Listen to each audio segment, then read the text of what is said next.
séquence vidéo, nous allons voir tout simplement les catalyseurs. Les catalyseurs, nous allons faire un ensemble de vidéos. Nous allons juste voir la définition et les caractères généraux. 1. Définition, 2. Caractères généraux. Dans d'autres vidéos, nous allons voir les types de catalyse. Les différents types de catalyse, la catalyse homogène, hétérogène, l'autocatalyse, et puis nous allons voir, on va dire comme ça, la catalyse enzymatique. Alors là, c'est juste la définition et les caractères généraux. Voilà, c'est parti. En fait, la catalyse, d'abord, c'est quoi la catalyse? La catalyse, en fait, c'est toute modification de la vitesse due à l'introduction d'un catalyseur. Donc, lorsqu'on introduit un catalyseur dans une réaction chimique, alors le catalyseur, qu'est-ce qu'il va faire? Il va modifier tout simplement la vitesse de la réaction, c'est tout. On dit encore en très bon, je vais dire, ça c'est en français facile, mais avec les termes des chimistes, on dit le catalyseur en fait il modifie la cinétique de la réaction chimique. Il modifie la cinétique de la réaction chimique, mais il ne modifie pas le rendement. Il ne modifie pas le rendement de la réaction chimique et il ne modifie pas non plus l'état final. Vous voyez, il modifie juste la cinétique, il modifie juste la vitesse de la réaction. Donc, en fait, la catalyse, je veux dire, la catalyse ou bien le catalyseur ne modifie pas le rendement ni l'état final de la réaction chimique. Il modifie juste, ou bien elle, la catalyse, ou bien le catalyseur, parce qu'on va l'introduire dans la réaction, il va juste modifier la vitesse, il va juste modifier la cinétique, on va dire comme ça, de la réaction. Alors, je vais me placer de ce côté. Définition. C'est quoi un catalyseur? Un catalyseur, en fait, c'est une substance chimique, ou c'est une espèce chimique, qui augmente la vitesse d'une réaction. Donc le catalyseur va augmenter la vitesse, c'est une espèce chimique qui va augmenter la vitesse de la réaction. On dit encore qu'il permet d'atteindre plus rapidement l'état d'équilibre. Il permet, le catalyseur, d'atteindre plus rapidement l'état d'équilibre. Mais ne figure pas dans l'équation de la réaction. Donc le catalyseur, il ne sera pas dans l'équation de la réaction. On ne le verra pas. Je vous ai mis un exemple ici. On va faire réagir l'ion iodure avec l'ion peroxodisulfate. Alors, on va introduire un catalyseur. Le catalyseur, en fait, qu'on va introduire, c'est l'ion fer 2. L'ion fer 2. Donc le Fe2+. Tout simple. Regardez, on va faire réagir. J'ai déjà équilibré. Voilà, donc 2 fer 2+ réagit avec le peroxodisulfate, ici. Il nous donne 2Fe3 plus 2SO4 2-.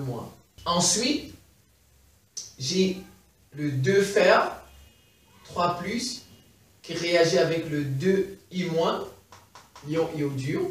Il nous donne le 2 fer E2+ plus I2. Alors, après je fais la somme de tout ça. Quand je fais la somme, ils vont s'éliminer. Regardez, le fer, ça, il s'élimine avec celui-ci.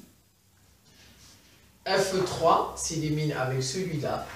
Eh bien, il va rester 2I- que vous avez ici, plus ça, S2O3 2-, l'ion peroxodisulfate, qui va nous donner le I2 que nous avons là, et le 2SO4 2-.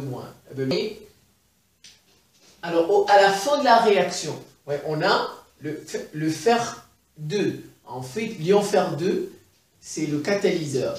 En fait, il catalyse la réaction, il la rend plus rapide. Mais à la fin de la réaction, mais il ne figure pas dans l'équation de la réaction. On sait qu'il est présent dans le milieu réactionnel, mais le catalyseur ne figure pas dans votre équation, tout simplement, dans votre équation bilan. Alors c'est tout. Alors donc, caractères généraux. Les caractères généraux de catalyseur. En fait, un catalyseur, qu'est-ce qu'il fait? Comment est-il? C'est ce que ça voudrait dire, un caractère généraux. Premièrement, un catalyseur, il n'augmente que la vitesse des réactions spontanées, ou bien des réactions naturelles. Donc, le catalyseur n'augmente que la vitesse des réactions spontanées, ou bien des réactions naturelles. Si une réaction n'est pas possible thermodynamiquement, alors vous pouvez mettre 1 million de catalyseurs dans le milieu réactionnel. Donc, si la réaction n'est pas thermodynamiquement possible, la présence du catalyseur n'y change rien, n'y change absolument rien. Donc, je reprends. Le catalyseur n'augmente que la vitesse des réactions qui sont possibles thermodynamiquement. Voilà, c'est des réactions par exemple spontanées, des réactions naturelles.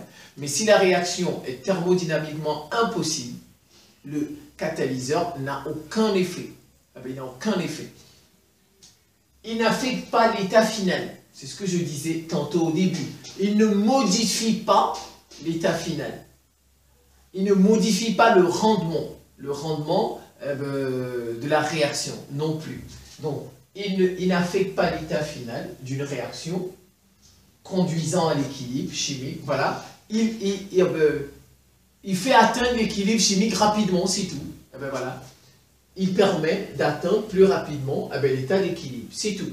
C'est tout. Mais il ne modifie pas l'état final, il ne modifie pas le rendement. Cet état est simplement atteint plus rapidement, comme je le disais tantôt. Et je me placer par là. Il ne modifie pas la composition d'un mélange non plus.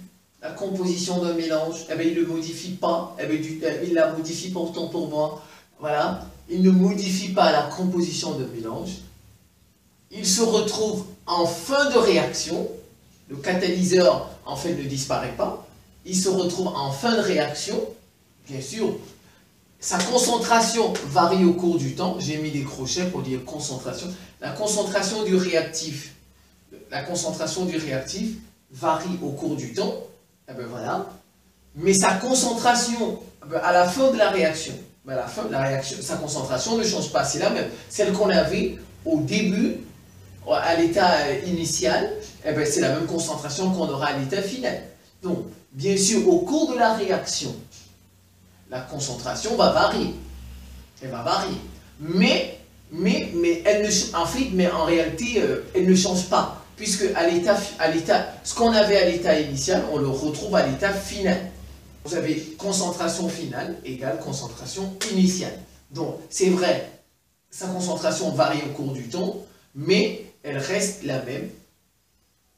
Celle qu'on avait au début, on la retrouve tout simplement à la fin de la réaction chimique. Donc les catalyseurs, en fait, ils sont régénérés.